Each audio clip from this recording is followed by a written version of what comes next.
I'm going to be working the homework set for 2.7, which is related rates. I've got about 40 minutes, so let's see how many of these I can get through.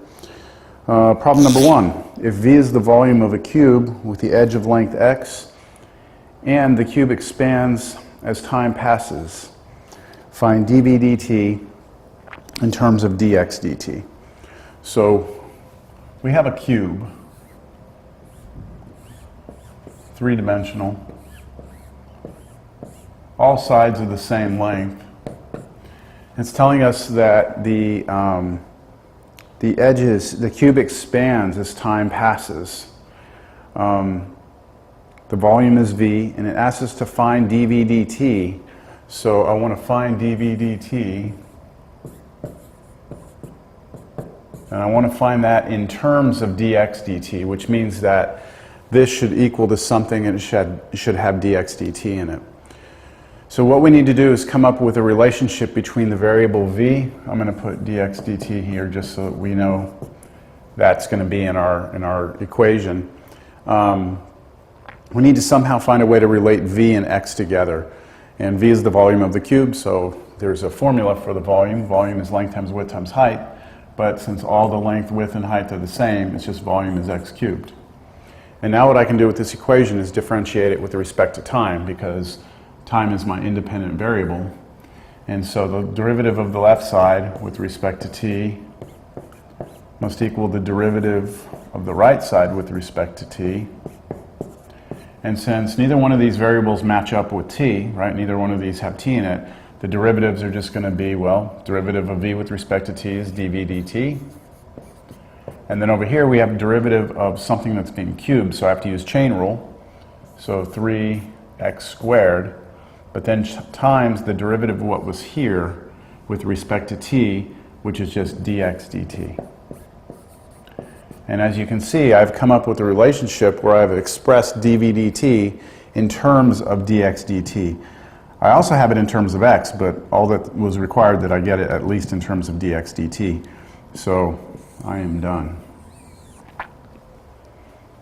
Now the next problem says, if A is the area of a circle with radius r, and the circle expands as time passes, find dA dt in terms of dr dt.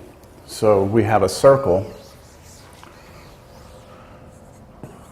and what's happening is that it's expanding. So imagine you have a circle, here's the radius, it's getting larger and larger as time goes on, and I want to find a way of relating dA dt, okay, in terms of dr dt. So very similar to the previous problem. Well, I need to find a way of relating area and radius, but that's clear because the area of a circle is pi r squared. Remember, pi here is a constant. And now if I differentiate both sides of this with respect to time again,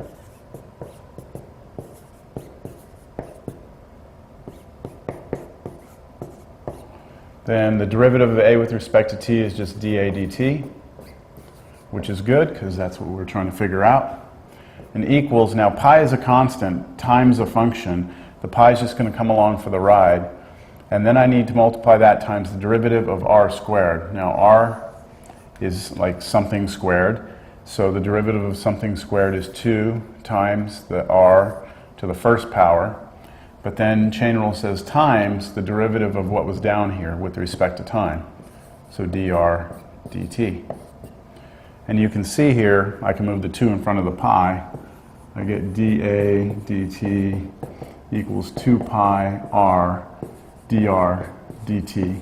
So I have expressed the area, the change in area, dA dt, I've expressed it in terms of dr dt. Notice we also would need to know what r is, but the problem just asks us to express that with this in it. So I've got it. That's it. That's the answer.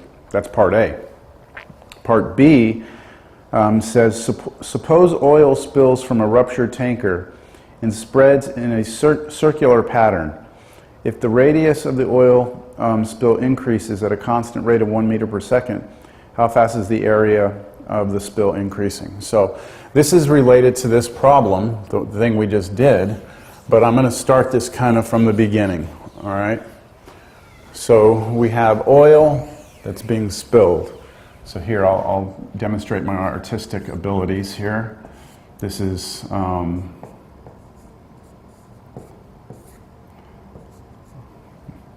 18-wheeler truck, whatever, and it's ruptured here, and there's oil spilling on the ground, and it's creating a circular oil spill, and that circular oil spill is spreading out as time goes on. That's perfect, isn't it?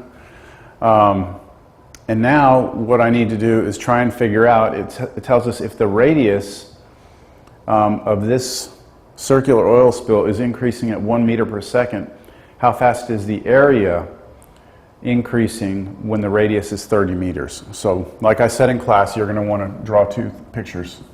You're going to have a general picture, the general situation. You're going to have a problem, an instant picture, which is going to be the instant in time. So in general, we have a circle. We have a radius that's not fixed. It's growing. So in general, this is our picture. And we're talking about area here. So we know that we're somehow going to be able to find the area of a general circle. At the instant in time, they want to know how fast is the area increasing when the radius is 30 meters. So when this is 30 meters, when r is 30 meters, they want to know some information. So I'm given some stuff. I'm given that the radius changes with respect to time, right? I'm given the rate at which the radius is increasing.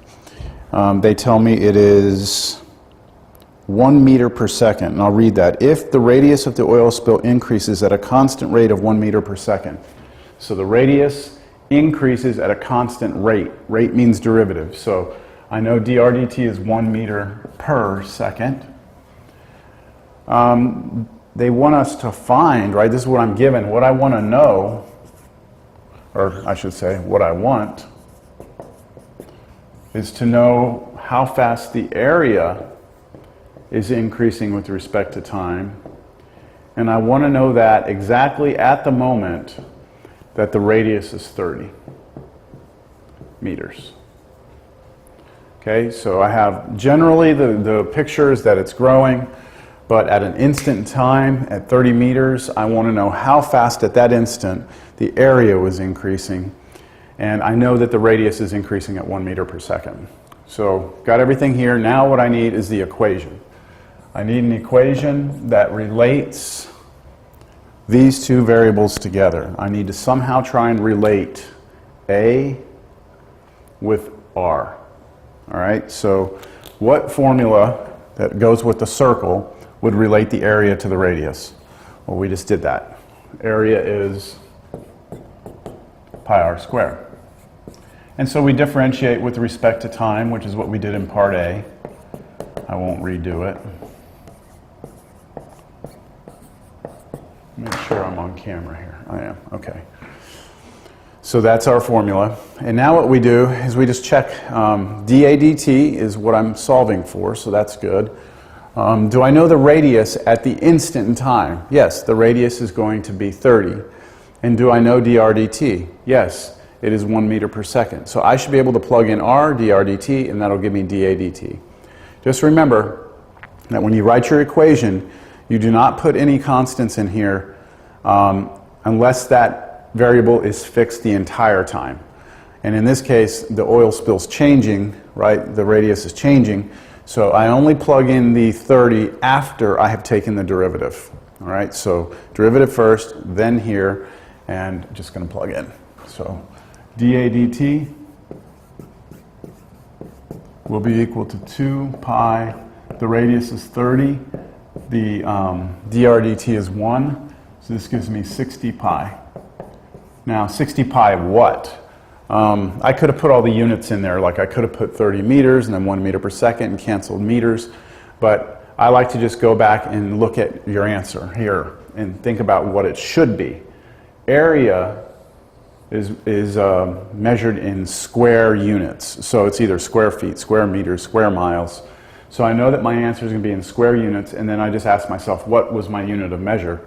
Meters, right? So I'm going to have meters squared per because this is division, time unit. The time unit here was seconds. So meters squared per second. I said earlier the meters would cancel. I'm sorry, the meters would not cancel. If I plugged them in here, they would actually get squared. So that's it. 60 pi meters squared per second is the rate at which the area is changing at the instant that the radius is 30 meters.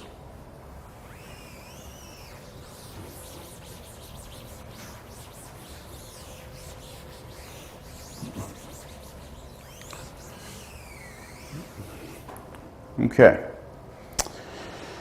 3. Each side of a square is increasing at a rate of 6 centimeters per second. At what rate is the area of the square increasing when the area of the square is 16 centimeters squared? So we have a square. All right, let me draw a general picture. We have a square. Because it's a square, I can call that x and call that x. And what I know is the square is growing. That means that we could say this x is getting bigger, like so that point's moving this way. At the same time, that point's moving up. And so as this goes over and this goes up, the square gets bigger and bigger and bigger. We'll just say that this point just stays fixed. So you've got this growing square.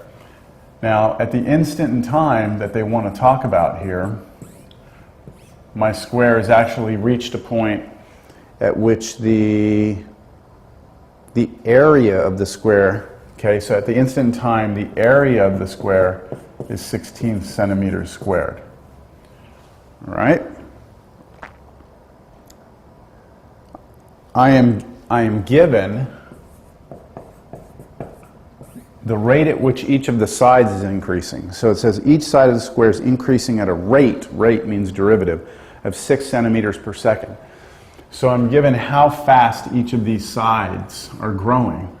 And since I've labeled them x, I'm going to be able to say dx dt, the rate at which the x sides are changing with respect to time, is 6 centimeters per second. Just double check it was centimeters per second, yes. I'm given that. What I want is to know how fast the area is changing at exactly the moment that the area is 16. So exactly at the moment that the area of this square reaches 16, how fast was the area changing? And keep in mind that the rate at which the sides are changing is this. So I think I have everything I need to proceed. I have to figure out a formula that connects a to x, the area of that square to the length of one of its sides. And since it's a square, it's just a is x squared. And then I differentiate with respect to time. When I differentiate the left side with respect to time, I get dA dt. When I differentiate the right side, I get 2x, power rule. Then the derivative of x with respect to time, which is dx dt. And then I think about what I'm looking for. dA dt is what I want, that's good. dx dt, I actually know is 6, but I also need to know what x is. And I'm not given x at the instant in time. What I'm given instead is the area. But I can figure out what x is if I know the area is 16. See, since the area is always x squared, then, and I know the area is 16, I can take the square root on both sides and get 4. And I can throw out the negative because the length of the side of the square can't be negative. Hold on just a second.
Okay, sorry about that.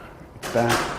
All right, so where was I? Okay, so I don't have to consider x as being negative because it's the length of a side of a square. So x must be 4, and so I can go back here now and write dA dt will be equal to 2 times 4 times dx dt, which was 6. And so this should be equal to, let's see, 48 what? dA dt. So I have an area over time. Area is measured in square units. Here everything's in centimeters, so it's going to be centimeters squared per, and the time unit is seconds. So 48 centimeters squared per second is the rate at which the area is increasing at the moment that the area is 16 centimeters squared. Or you could say the rate at which the area is changing is 48 centimeters squared per second at exactly the moment that the square is a 4 by 4 square. All right. Now number 4 is similar. I'm going to leave these things here that I'm going to be using most of the time. I forgot, this was the equation. Okay, so those are kind of the things I'm going to try and do. It doesn't always work, but these are things I'm going to try and do. The length of a rectangle is increasing at a rate of 8 centimeters per second, and its width is increasing at a rate of 3 centimeters per second. When the length is 20 centimeters and the width is 10 centimeters, how fast is the area of the rectangle increasing? So this is similar to the problem we just did, except that it's not a square, it's a rectangle. And the rate at which the sides are growing are not the same for both sides. So in general, I have, let's see, I'll call this side, I call it L for length, I call it X, whatever I want, I'll call it X. This side is X, this side is Y, they're both growing. So this is growing, let's say that direction, this is growing that direction, we'll say that point's fixed. So this side gets longer as this side gets longer. Now at the instant in time that we're talking, the length is 20 centimeters and the width is 10 centimeters. I know from the problem that the length is increasing at 8 centimeters per second. So this length right here, right, is increasing at 8 centimeters per second. I can write that as dx dt is increasing at 8 centimeters per second.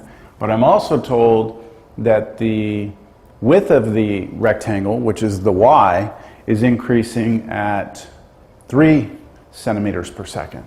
So dy dt, the change in y with respect to time, is 3 centimeters per second. What I want to know is how fast the area of the rectangle is changing, and I want to know that exactly at the moment. It says when the length is 20 and the width is 10, how fast is it growing? So I want to know how fast the area is changing with respect to time at exactly that moment when x is 20 and y is 10. So what I need now is an equation that relates the area of the rectangle to the two other variables here, x and y. Well, that's pretty straightforward. The area of that rectangle should be length times width, so x times y. And so what I need to do now is differentiate this with respect to time. The derivative of the left side with respect to time, dA dt, done, no problem. Here, we have to take derivative of this side. I'm going to go a little slower here. Times y, x times y, which means that we're going to have a product rule. So it's a derivative of the first one times the second plus the derivative of the second one times the first. So derivative of the first one with respect to time is dx dt times y times the second one, plus the derivative of the second one, dy dt,